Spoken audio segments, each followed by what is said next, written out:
Hello ভাই, WBCS notification out. So WBCS এর Indian national movement থেকে 25 মার্ক প্রিলিমিনারি এক্সাম আসে। সো এক্সাম 25 মার্ক আসে preliminary exam from Indian national movement. So আজকে আমাদের আলোচ্য বিষয় হবে Indian national movement. So so চলো শুরু করি। So Indian national movement, Indian national movement, Indian national movement. So movement, national movement কেন হয়েছিল? ভারতে ব্রিটিশরা প্রথমত ব্যবসার জন্য এসেছিল। সো ব্যবসার জন্য আসার পর তারা পলিটিক্যাল রাজনৈতিক কার্যকলাপ এর মাধ্যমে এসে বিভিন্ন রাজাদেরকে পরাজিত করার পর তারা শক্তিশালী হয়ে ওঠে। সো নাম্বার ওয়ান কজ ব্রিটিশের মনোপলি ছিল। So number one political cause হচ্ছে ব্রিটিশ মনোপলি। সো কিসের কারণে ইন্ডিয়ান ন্যাশনাল মুভমেন্ট হয়েছিল? So number one cause political political political जो ब्रिटिश मोनोपोली था, ब्रिटिश मोनोपोली বিভিন্ন ক্ষেত্রে, ব্যবসার ক্ষেত্রে, ট্রেড এন্ড কমার্শিয়াল ক্ষেত্রে ব্রিটিশ মনোপলি था। এর জন্য ন্যাশনাল মুভমেন্ট। এছাড়াও ব্রিটিশরা অনেক অত্যাচার করতো সাধারণ মানুষদের উপর, ভারতীয় সাধারণ মানুষদের উপর। তো তোমরা জানো যে 200 বছর প্রায় তারা রাজত্ব করেছে ব্রিটিশরা। তো ব্রিটিশরা 200 বছর ধরে রাজত্ব করেছে। তো নাম্বার ওয়ান পলিটিক্যাল কজেস, এর জন্য ন্যাশনাল মুভমেন্ট হয়েছিল। নেক্সট, এরপর ইকোনমিক কজেস, ইকোনমিক কজ। ধরো ব্রিটিশরা পাওয়ারে ছিল, পাওয়ারে থাকাকালীন ধরো কারো জমিতে বা কোথায় বন্যা হলো, বন্যা হওয়ার পর কৃষকরা আনএবল টু পে ট্যাক্স, তো তারা ট্যাক্স দিতে পারবে না। সো কিন্তু ব্রিটিশরা জোর করে ট্যাক্স নিত। সো এর জন্য ন্যাশনাল মুভমেন্ট জারি হয়েছিল। Number one second causes economic causes, heavy tax. এছাড়া ট্যাক্স সাপোজ 5% ছিল, এখন 10% করে দিয়েছে। সো অনিয়মিত ট্যাক্স বাড়ানোর জন্য ন্যাশনাল মুভমেন্ট হয়েছিল। So economy tax number two economic tax. এরপর সোশ্যাল কারণ, সামাজিক কারণ। সামাজিক কারণ, সেই সময় ব্রাহ্মণ, ক্ষত্রিয়, বৈশ্য, শূদ্র 4 ভাগে কাস্ট ডিসক্রিমিনেশন ছিল। সো দলিত যারা ছিল তারা অস্পৃশ্যতা, তাদেরকে ছোঁয়া নিষেধ ছিল। সো 4টে কাস্টের মধ্যে ব্রাহ্মণরা ছিল সর্বশ্রেষ্ঠ। সো সামাজিক ক্ষেত্রের দিক থেকে যে সামাজিক বৈষম্য দেখা দিয়েছিল কাস্ট ডিসক্রিমিনেশনের জন্য, এর জন্য ন্যাশনাল মুভমেন্ট হয়েছিল। So caste discrimination.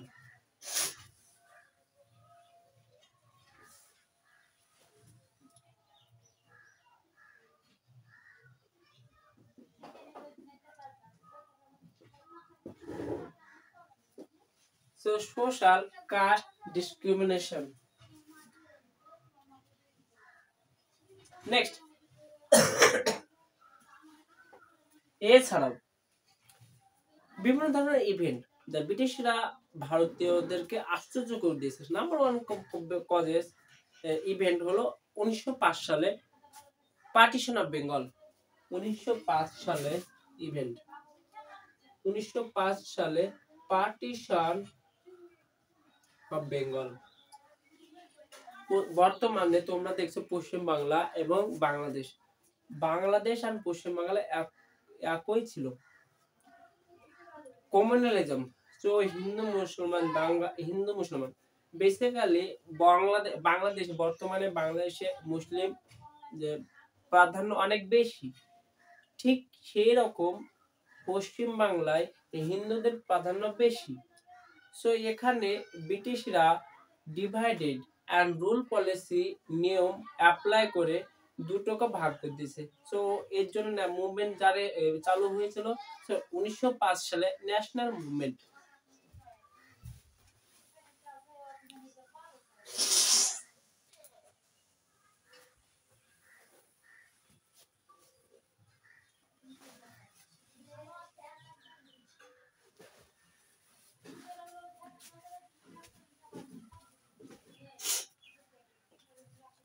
সো 1905 সালে পার্টিশন অফ বেঙ্গল, এছাড়াও world war 1 and world war 2 participate international movement.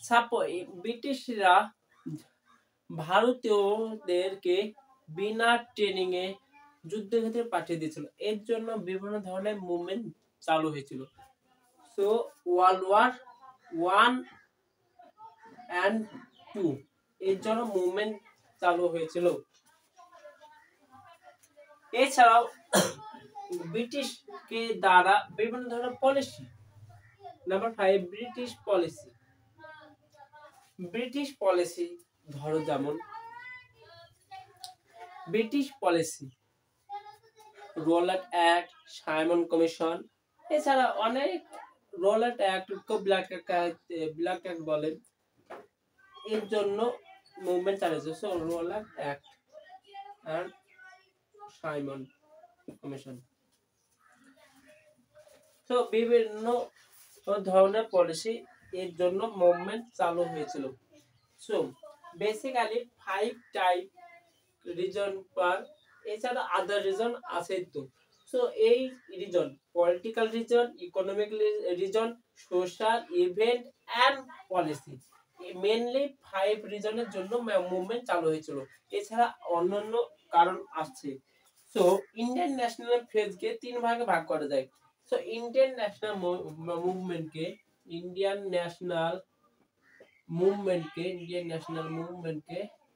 3 ভাগে ভাগ করা যেতে পারে যায়। নাম্বার 1 মডারেট মানে চরমপন্থী, ব্রিটিশদের কাছে যাইবে, আমাদের ভুল, আমাদেরকে ডোমিনেন্ট স্ট্যাটাস দিও, এইসব বলবে ব্রিটিশদের কাছ থেকে। ব্রিটিশদের কাছে যা প্রার্থনা করবে, স্যার আমাকে ধরো স্কুল দরকার। সো ব্রিটিশ গভর্নমেন্টের কাছে যায় বলে মডারেট, স্যার আমাদের একটা স্কুল প্রয়োজন, এইভাবে বলে মডারেট এইভাবে বলবে। আর এক্সট্রিমেট ভাগে চলে, স্যার আমাদের একটা স্কুল লাগবে, এইভাবে। সো ডিফারেন্স, সো 3 ফেজে ভাগ করা হয়। Number 1 moderate phase, number 2 extremist phase, number 3 Gandhian phase. So moderate phase 1885 to 1925 পর্যন্ত, 1885 থেকে 1925 পর্যন্ত মডারেট ফেজ।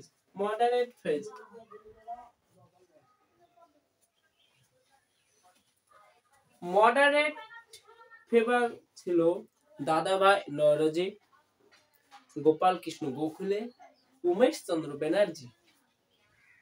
সো দাদাভাই নওরোজি, গোপাল কৃষ্ণ গোখলে,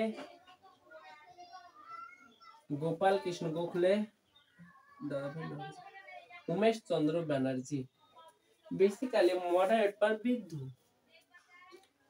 বৃদ্ধ মানুষ ছিল। যেমন দাদাভাই নওরোজি অনেক শ্রদ্ধা হতো, সবাই দাদাভাই নওরোজিকে শ্রদ্ধা করতো।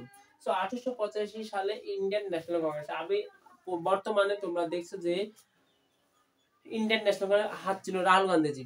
So Indian National Congress establish হয় 1885 সালে, অ্যালান অ্যাক্টিভেন হিউম প্রতিষ্ঠিত করেছিল।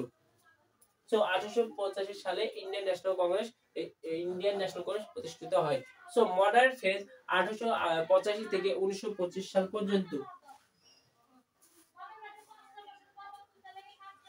সরি 1885 না, 1885 থেকে 1905 পর্যন্ত, যা পার্টিশন অফ বেঙ্গল হওয়ার আগে পর্যন্ত, এটা মডারেট ভাগে বলা হয়। সো 1885 থেকে 1905, 1885 থেকে 1905, 1885 থেকে 1905, 1885 থেকে 1905। নেক্সট, এরপর এক্সট্রিমিস্ট 1905 থেকে 1919 পর্যন্ত। এক্সট্রিমিস্ট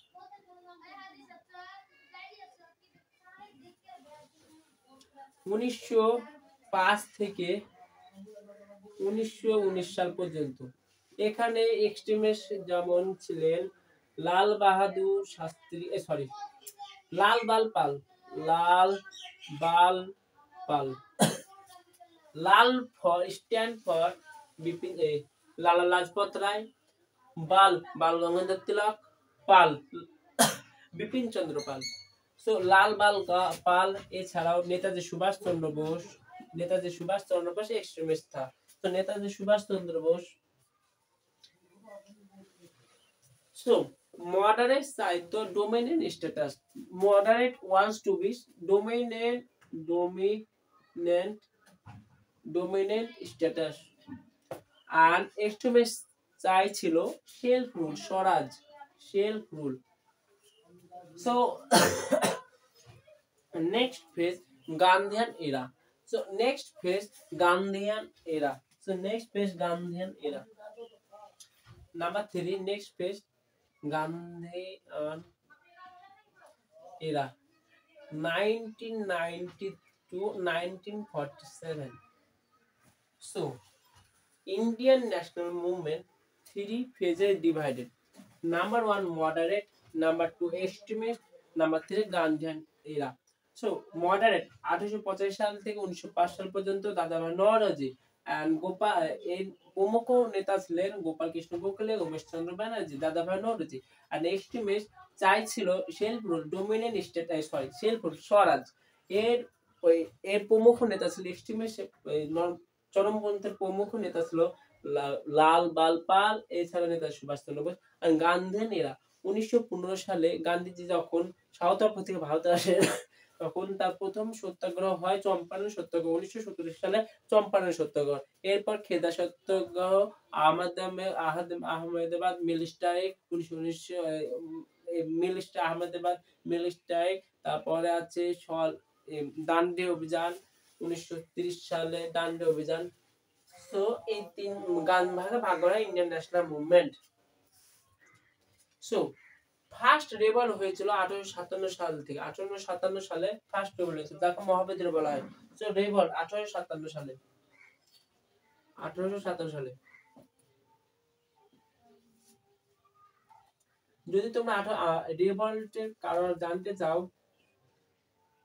যদি তোমরা পড়তে চাও আবার একটা আলাদা টপিক আছে 1857 সালের যুদ্ধ যা আমি বুঝিয়েছি অনেক বড় সো 1857 সালে রেভল্ট হয়েছিল প্রাথমিক কারণ ছিল ওই যখন শুয়োর এন্ড গরুর চামড়া মিশ্রিত ছিল এবং দাঁত দিয়ে কাটতে হতো এর জন্য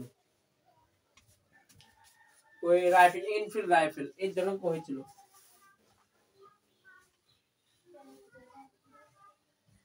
সো 1857 সালের বিদ্রোহকে ফার্স্ট ওয়ার অফ ইন্ডিপেন্ডেন্স বলে first war of independence Mangal Pandey Rani Lakshmibai ঝাঁসি কে রানী লক্ষ্মীবাই শাহজাফর দ্বিতীয় শাহ আলম এরপর formation of INC Indian National Congress INC 1885 সালে Allan Octavian Hume 1885 Hume INC establish করেছিল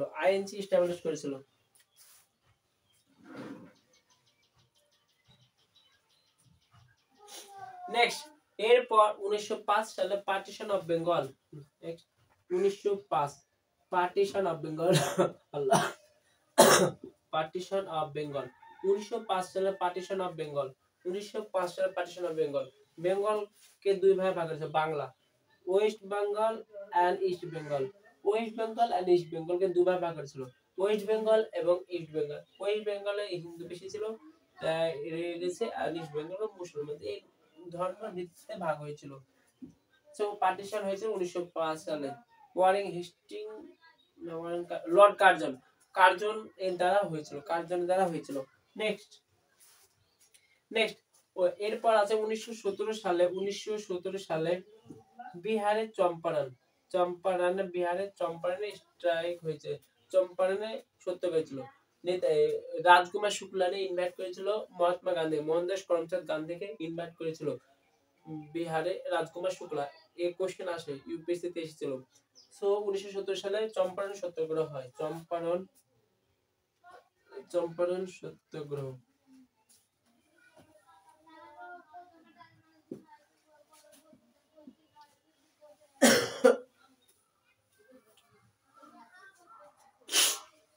এরপর 1918 সালে খেরা সত্যাগ্রহ।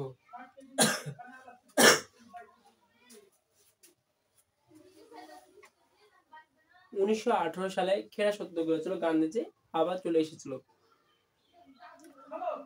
গান্ধীজি 1918 সালে খেরা সত্যাগ্রহ। নেক্সট 1919 সালে জালিয়ানবাগ মাসাকর। 1919 সালে জালিয়ানবাগ মাসাকর। অক্ষয় কুমারের একটা মুভি এসেছিল, দেখবা তোমরা, কিশোরী। ওখানে জালিয়ানবাগ মাসাকরে যা হয়েছিল তা তুলে ধরেছে। তো মুভিটা খুব সুন্দর, দেখতে পারো। সো জালিয়ানবাগ মাসাকর 1919 সালে বৈশাখের সময় কি শিখ ভাইরা ধরো মেলার সময় মানে মুক্তি দেবে, মানে তাদের মতো ফেস্টিভ্যাল অনুষ্ঠান একত্রে হয়েছিল এবং জেনারেল ডায়ার ও ডায়ারনে গুলি চালিয়ে দিয়ে অনেক মানুষকে মারা ফেলে। এটাই 1919 সালে জালিয়ানবাগ মাসাকর নামে পরিচিত। জালিয়ানবাগ মাসাকর। 1919 সালে হয়েছিল 13 এপ্রিল পাঞ্জাবের অমৃতসর এবং নেতাজি রবীন্দ্রনাথ ঠাকুর নাইটহুড উপাধি ত্যাগ করে দিয়েছিল 1919 সালে জালিয়ানবাগ মাসাকরের কারণে। এরপর এসেছে 1922 সালে চৌরিচৌরা। 1922 সালে চৌরিচৌরা ইনসিডেন্ট। চৌরিচৌরা ইনসিডেন্ট বিহারে হয়েছিল। এখানে পুলিশ অফিসারকে জ্বালিয়ে দিয়েছিল জনগণ 1922 সালে। চৌরিচৌরা ইনসিডেন্ট।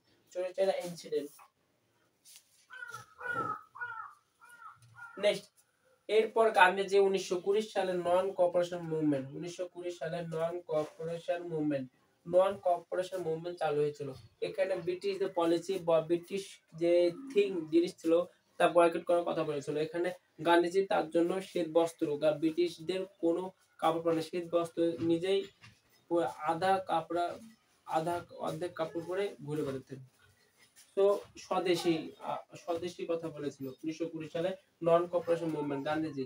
1942 সালে কুইট ইন্ডিয়া মুভমেন্ট। 1942 সালে ভারত ছাড়ো কুইট ইন্ডিয়া মুভমেন্ট চালু হয়। 1942 সালে কুইট ইন্ডিয়া মুভমেন্ট, ভারত ছাড়ো আন্দোলন।